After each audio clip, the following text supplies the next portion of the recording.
이번 주 뉴스를 돌아보는 뉴스 리뷰입니다. 이스타항공의 창업주인 더불어민주당 이상직 의원이 가족이 소유한 이스타항공 지분 39.6%, 즉 지분 가치 410억 원을 모두 포기하겠다고 밝혔습니다. 지분 포기에 따른 410억 원 가운데 부실 채권과 세금을 빼면 실제로 남는 금액은 230억 원가량인 것으로 알려졌습니다.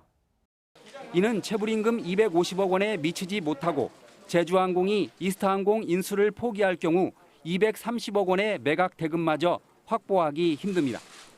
이 때문에 5개월째 임금 체불로 고통받는 노조가 이상직 의원의 해법을 촉구했지만 여전히 체불임금의 해법은 나오지 않고 있습니다. 여기에 이스타항공 지분을 자녀들에게 편법 증여했다는 의혹까지 불거졌습니다.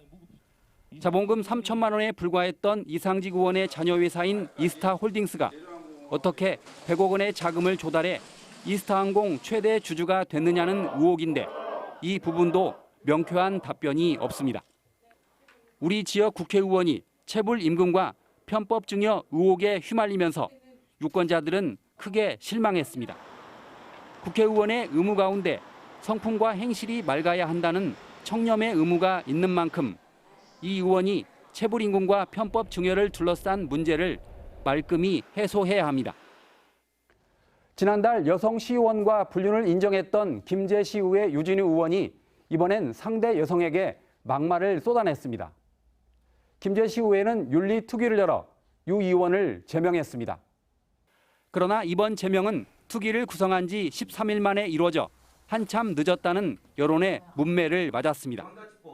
시의회 후반기 의장을 노리는 후보들이 불륜설에 휩싸인 두 사람의 표를 얻으려고 눈치만 보다가 징계를 늦췄다는 비판이 커지고 있습니다.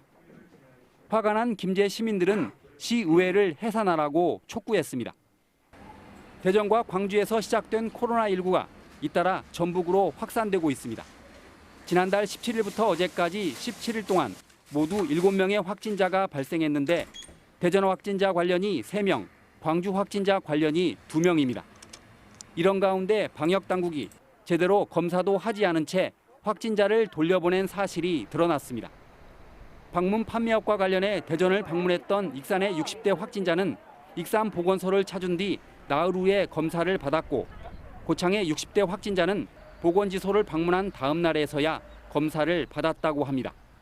전라북도와 익산시는 곧바로 사과하고 재발 방지를 약속했습니다.